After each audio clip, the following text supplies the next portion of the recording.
से यकीनी बनाया जाएगा। और जो वादा आपने मुझे किया है कि 6 महीने के अंदर इंशाल्लाह ये तामीर मुकम्मल कर ली जाएगी, मैं उम्मीद करता हूँ कि इंशाल्लाह 6 महीने में शायद मैं यहाँ पर मौजूद ना हूँ, लेकिन जो भी अगला कराची का इलेक्टेड मेयर होगा वो यहाँ पर आए और आप उसको दिखा सकें कि किस तरीके से ये पब्लिक प्राइवेट पार्टनरशिप का एक बेहतरीन मॉडल है जो कि सक्सेसफुली चलाया जा रहा है।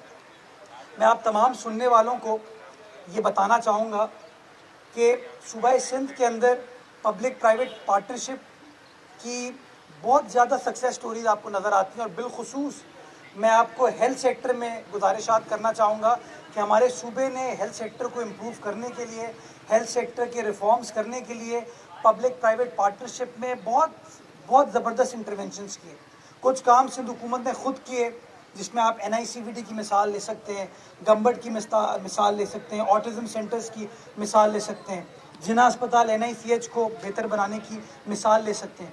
बट इसके साथ साथ पब्लिक प्राइवेट पार्टनरशिप में सिंध हुकूमत का जो SIUT के साथ इश्तराक है, हम सालाना तकरीबन 7 अरब रुपए देते हैं SIUT को ताकि लोगों का मुफ्त इलाज हो सके।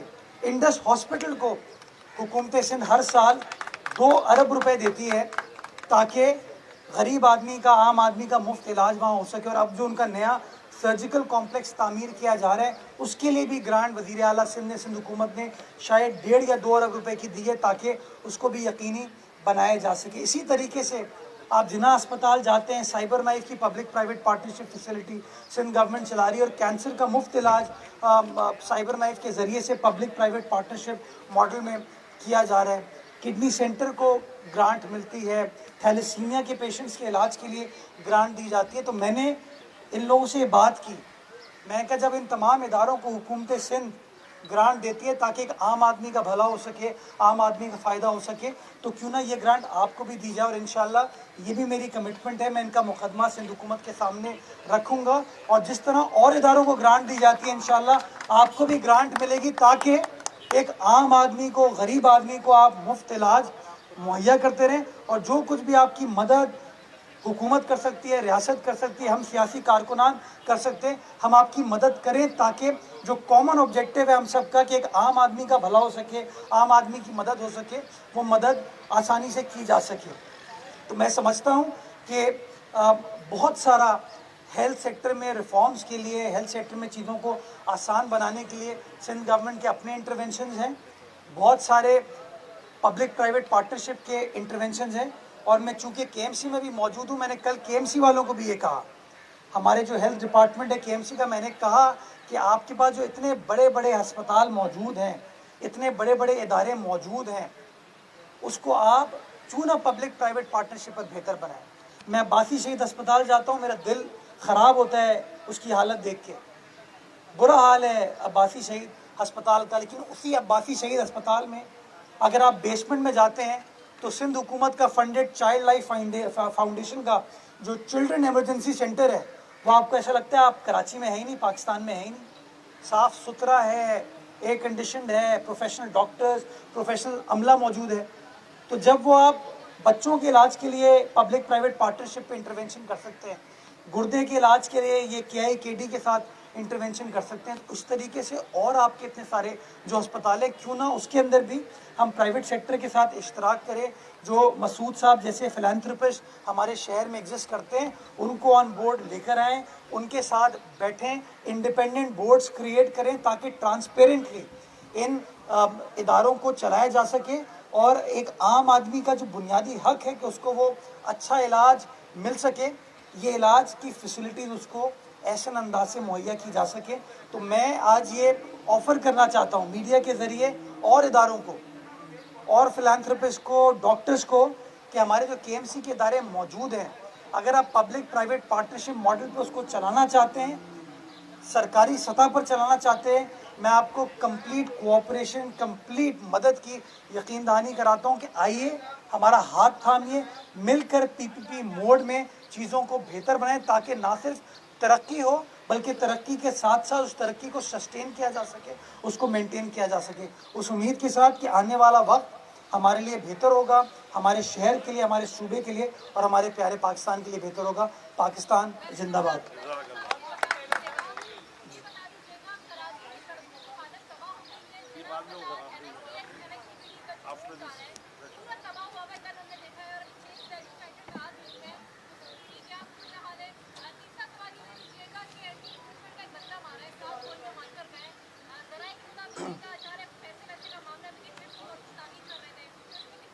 तीनों का जवाब देता हूँ। पहला, आपने कहा कि अभी जो आग लगी है, हमने कल वज़ीर आला ने 1122 सर्विस का बाज़ाब्ता इफ्तिताह किया, और अभी वो कश्मीर रोड और जेल चौरंगी के कोने पे वो आग का वाक़या हुआ है, वहाँ पर 1122 के एम्बुलेंसेस भी मौजूद हैं, KMC के फायर टेंडर्स भी मौजूद हैं, हमारा अमला वहाँ पर मौजूद है, जो इंतज़ामिया है वो मौजूद है, और उसको काबू पाने की जो भी, मैं आने से पहले जो लेटेस्ट पोजीशन थी, आग अंडर कंट्रोल थी। अब यहाँ से निकल के फिर मैं चेक कर पाऊँगा।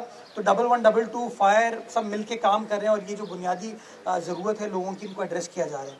जो आपने जिना अस्पताल के सामने NICVD के सामने सड़क का जिक्र किया, आपको पता होना चाहिए वो सड़क KMC की नहीं है, वो कराची कंटोनमेंट बोर्ड का एरिया है। लेकिन हाँ, सिंध हुकूमत उस सड़क की असरनो तामीर कर रही है, उसकी सेवरेज को, उसकी ड्रेनेज को, नई लाइन को डाल दिया गया है। अब सड़क के ऊपर वो क्या कहते हैं, रेती डाली जा रही, ताकि सड़क को लेवल करके उसकी रीकारपेटिंग की जा सके, नई सड़क बन सके।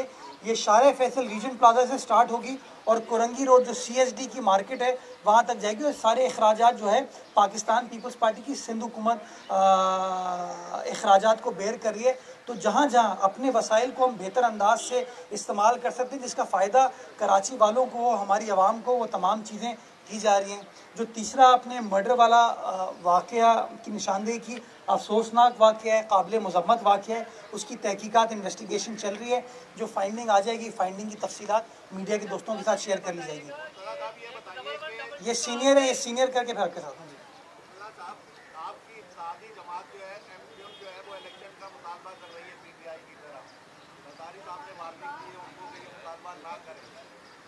आप बल्दियाती इलेक्शन से भी दूर जा रहे हैं कि आप टाइम मांग रहे हैं, वो इस्लाह के लिए मांग रहे हैं, वो आपका मसला बताइएगा।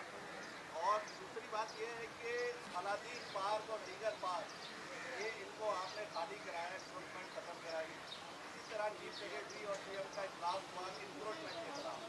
तो ख्यालदास पार्क जो है वो एक देरीना मुतालबा इलाके के लोगों का, उस पर इंक्रोचमेंट जो है दफाते रहे सरकारी, उनके खात्मे के लिए आप ऐलान करें।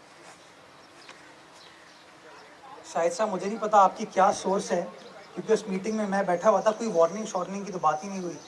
पता नहीं किसने ये बात कही है। मीडिया गलत खबर भी तो चला देता है कभी कभार, राइट। तो मैं मौजूद था, कोई इस तरह की बात नहीं हुई। उस मीटिंग का बुनियादी मकसद ये था कि जो बल्दियाती कवानीन के हवाले से रिफॉर्म्स लाने की ज़रूरत है, उस प्रोसेस को तेज़ करने की ज़रूरत है। बल्दियाती इंतखाबात के हवाले से वहाँ कोई गुफ्तगू नहीं हुई। जो बल्दियाती कानून की बेहतरी का प्रोसेस है, वो असेंबली के अंदर इस वक्त सेलेक्ट कमेटी बैठी हुई है, जिसमें पीपल्स पार्टी सिर्फ नहीं है, MQM भी है, PTI भी है, GDA भी है, जमात इस्लामी भी है, TLP भी है। और जो हैरत अंगेज़ बात है कि सबसे ज़्यादा इलेक्शंस को मुलतवी करने का जो रिक्वेस्ट है वो PTI की जानिब से आ रही है, और हमने उनको बताया है कि हुकूमत के हाथ में नहीं है ये, क्योंकि इलेक्शन कमीशन को हम डेट ऑलरेडी दे चुके हैं और शेड्यूल अनाउंस हो गया। अदालत के ज़रिए ये चीज़ की जा सकती है। गालिबन कल अदालत में केस लगा हुआ है, अदालत के सामने वो जो सेलेक्ट कमेटी की गुजारिशात हैं वो रख दी जाएंगी। आखिर में जो अदालत को फैसला करना होगा वो अदालत फैसला कर लेगी। अलादीन वाटर पार्क को KMC ने नहीं गिराया, वो गुलजार साहब का फैसला था, गुलजार साहब के कहने पर वो हुआ। मैं तो इन चीज़ों से इख्तलाफ करता हूँ।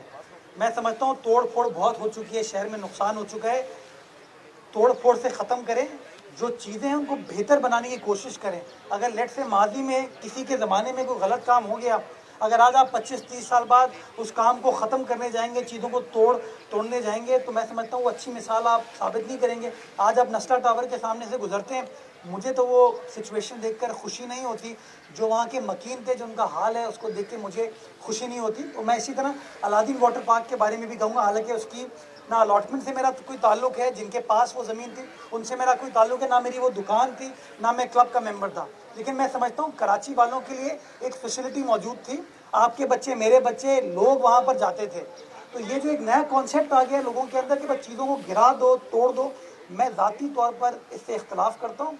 अदालत फिर जो फैसला करती है वो मजबूरन इंतज़ामिया को इम्प्लीमेंट करना पड़ता है, बिकॉज आइन के तहत हमें अदालत के अहकामात के हम पाबंद हैं, लेकिन मैं उससे इत्तफाक नहीं करता। सर नमाज बस ये इसको वाइंड अप करके फिर बाद में सॉल्व कर लेंगे।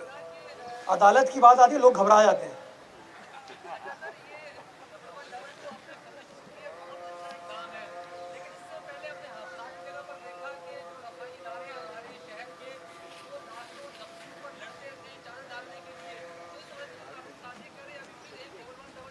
मैं तो बार बार शफकत कहता हूँ, लड़ाई लड़ाई क्या कहते हैं, माफ़ करो अल्लाह अगर साफ़ करो।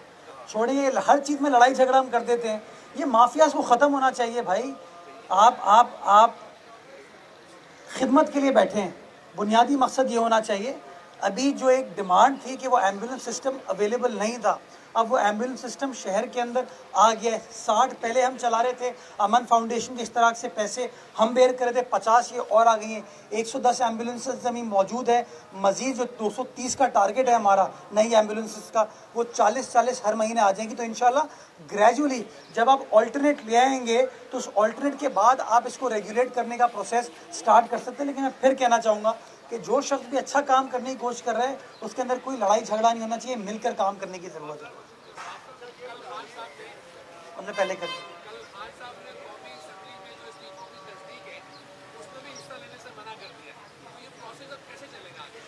इसका जवाब खान साहब से आप ले सकते हैं। मेरा फोकस ये है कि काम हो, काम हो, काम हो और वो लोग नाकाम हों।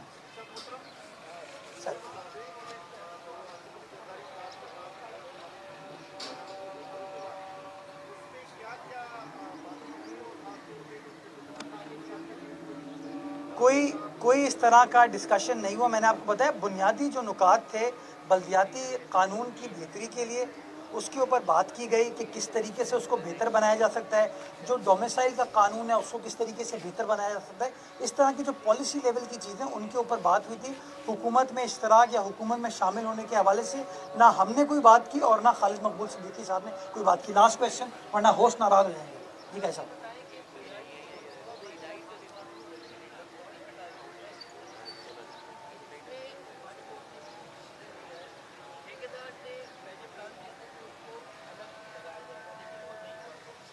कोर्ट ने क्या फैसला किया? कॉर्नो कॉर्पस ना काटें। देखिए ये काई साहब, ये समझने की ज़रूरत है।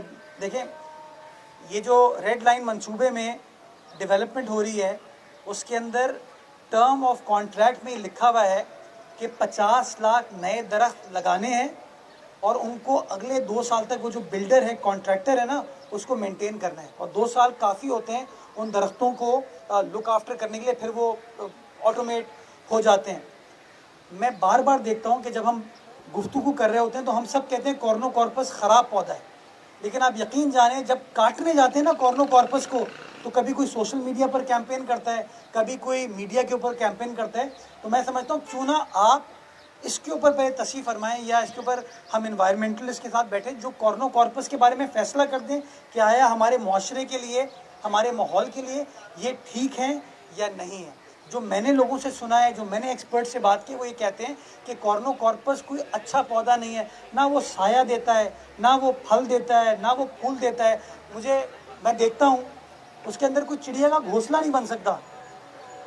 तो क्यों ना ये नीम आपको लगा हुआ खूबसूरत लग रहा है, बादाम लगा हुआ खूबसूरत लग रहा है, गुलमोहर लगा हुआ खूबसूरत लग रहा है, तो हमारे जो लोकल पौधे हैं हमें वो लगाने चाहिए थे। बदकिस्मती के साथ 2005-06 में ये नहीं हुआ और कॉर्नो कॉर्पस लगा दिया गया। तो ये जो दरख्त की कटाई हो रही है उस डेवलपमेंट के हवाले से हो रही है और उसके अंदर लाजमी है कि आपको 50,000 नए दरख्त लाए, नंबर 1। नंबर 2, मैं समझता हूँ हमें थोड़ी तस्हीह करनी चाहिए कि क्या कॉर्नो कॉर्पस लगना चाहिए, नहीं लगना चाहिए। डॉक्टर सैफ यहाँ पर मौजूद हैं, किडनी हिल के ऊपर इन्होंने भी काम किया। ये यहाँ पे आपको अतराफ़ में पौधे नज़र आ रहे हैं, इनसे पूछिए कि क्या किडनी हिल पे हमने तकरीबन KMC ने 1.5 लाख पौधे लगाए, कोई एक कॉर्नो कॉर्पस लगाया गया? नहीं लगाया गया। क्यों? क्योंकि सब एक्सपर्ट ये समझते हैं कि it is not good for environment. तो मेरी गुजारिश ये है कि इसको हमें थोड़ा ठीक करने की ज़रूरत है। दूसरी बात, मैं आपको रिक्वेस्ट करूँगा, आप बर्न्स गार्डन जाइए। पहली बार शहर कराची में, और मैं KMC के स्टाफ को इस पर खराज तहसीन पेश करना चाहूँगा कि जो ग्रीन लाइन मंसूबे के लिए पुराने बरगद के दरख्त कटे थे, या सुप्रीम कोर्ट की जहाँ बिल्डिंग गुलजार साहब बनवा रहे थे उन्होंने कहा दरख्त काट दो, उन दरख्तों को वहाँ से निकाल के बर्न्स गार्डन में ट्रांसप्लांट किया गया है।